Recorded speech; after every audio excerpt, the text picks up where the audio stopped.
English में हर उस noun को कहा गया है जो आपके दिमाग में आ रहा है, गिन सकते हो, जिसे काउंट कर सकते हो, काउंटेबल है। मेरे हाथ में कितने पेन है, कितनी उंगलियां हैं, काउंटेबल नाउन है। फिंगर भी और पेन भी।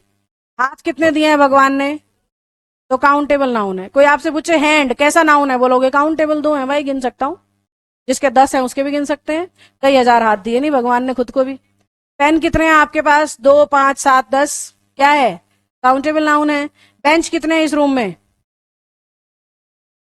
कैस माँ 40 है 50 है 45 कितने भी हैं, काउंट कर सकते हो ना, काउंटेबल है। तो पहली चीज क्या हो गई, हर वो चीज जिसको 1 2 3 4 कर सकते हो वो कैसा नाउन, काउंटेबल। दूसरी बात, हर वो शब्द जो बहुवचन किया जा सकता है वो भी काउंटेबल होता है, क्योंकि जिसको गिन सकते हो उसी को तो एक से ज्यादा कहोगे, जिसे गिन ही नहीं सकते एक से ज्यादा कह ही नहीं सकते। तो काउंटेबल है ना अगर नाउन, तो प्लूरल भी होगा। जैसे पेन का प्लूरल पेन्स, फिंगर का प्लूरल फिंगर्स, बेंच का प्लूरल, दोनों में से कोई भी एक पहचान पकड़ लेना, तुम्हें पता लग जाएगा नाउन काउंटेबल है या नहीं है। 1 2 3 5 कर पा रहे हो तो भी काउंटेबल, बहुवचन बना पा रहे हो तो भी काउंटेबल। समझ में आ गई दोनों बात। अब अनकाउंटेबल क्या होता है मैम, पहली बात तो वही जो आपके दिमाग में आ रही है और मंजीत ने बोल दी, मनदीप या मंजीत, मनदीप ने बोल दी। अनकाउंटेबल जिसे हम गिन, शब्द से ही तो पता लग रहा है, काउंटेबल जिसको गिन सकते हो, अनकाउंटेबल जिसे गिन, पर इसके अंदर ना कुछ बातें छुपी हुई हैं तो ध्यान से सुनना। गिन नहीं सकते, पर बहुत सी ऐसी चीजें हैं जिन्हें मापा नापा या तोला जाता है।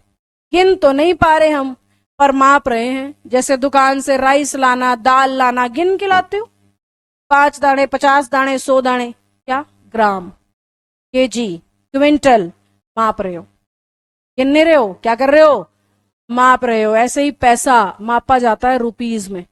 पहली गलती जो बच्चे करते हैं, बच्चों को लगता है मनी धन गिन सकते हैं। भाई 100 नोट ले रहा हूं, नोट गिन रहे हो, नोट लिखोगे तो गिन रहे हो, 100 रुपीज लिख दिया तो गिन नहीं रहे हो, क्या कर रहे हो, नाप रहे हो। रुपीज पैसे की इंडिया में मेजरमेंट यूनिट है। पैसे को इंडिया में कैसे मापा जा रहा है, रुपीज से। कहीं पे डॉलर से माप रहे हैं, कहीं पे येन से माप रहे हैं। तो पैसे को हर जगह मेजर ही किया जाता है, गिनते तो हम नोट हैं। समझ में आ गई बात। अगर वो नोट्स लिख रहा है, नोट, नोट का प्लूरल, तो समझ में आता है काउंटेबल है। अगर उसने मनी लिख दिया, अनकाउंटेबल है।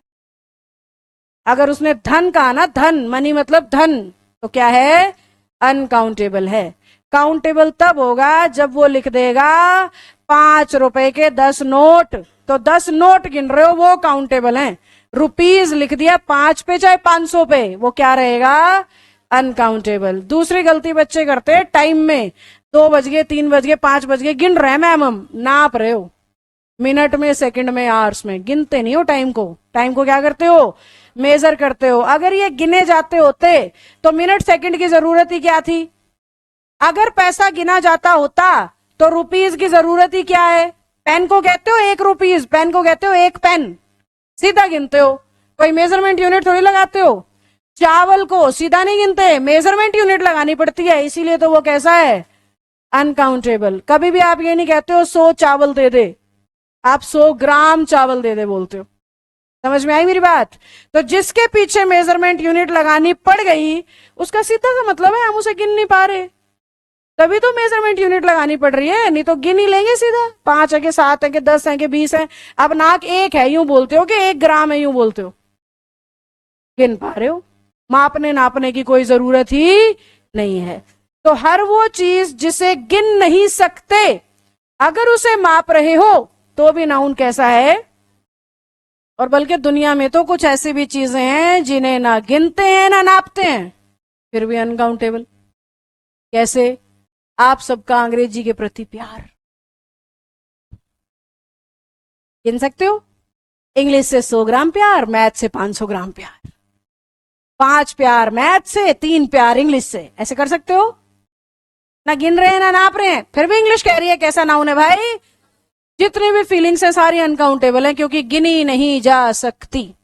खुशी है, दुख है, प्यार है, गुस्सा है, दर्द है, सब कुछ कैसे नाउन है? अनकाउंटेबल। आप बिल्कुल नहीं इनको गिन सकते, बिल्कुल नहीं इन्हें माप सकते कि पापा का गुस्सा कल 250 ग्राम था, आज तो 500 हो गया है। संभव ही नहीं है, कर ही नहीं सकते आप। यूं बोलोगे ज्यादा गुस्सा थे, अब थोड़े कम लग रहे हैं, तो ज्यादा कम लगाना पड़ रहा है, यानी ना गिन पा रहे हो ना माप पा रहे हो, कोई मेजरमेंट यूनिट ही नहीं है। तो ऐसी चीजों को भी क्या मानना? आखिरी बात, जब भी नाउन अनकाउंटेबल होगा उसका प्लूरल नहीं बन सकता, सिर्फ सिंगुलर फॉर्म में यूज होगा, यानी उसके साथ सिंगुलर वर्ब आएगी, प्लूरल नहीं आ सकती। अगर 5 लोगों का भी गुस्सा है तो गुस्सा ही कहते हो, ये नहीं कहते 5 लोगों के गुस्से आए हुए हैं। आप बोलोगे 5 लोगों को गुस्सा आया हुआ है, समझ गए? तो 5 हो, 100 हो, 70 हो, अनकाउंटेबल तो अनकाउंटेबल ही रहेगा, उसका बहुवचन बनाना संभव ही नहीं है। समझ गए हम बात को? तो काउंटेबल में कौन सी 2 बात याद रखनी है? काउंटेबल गिन सकते हो, प्लूरल बनता है। अनकाउंटेबल में गिन नहीं सकते, माप सकते हो, ना गिनोगे ना मापोगे, और प्लूरल नहीं बनेगा। ये 4 बातें जिसमें भी हैं वो अनकाउंटेबल, और ये 2 बातें जिसमें भी हैं वो काउंटेबल। क्या हम समझ गए?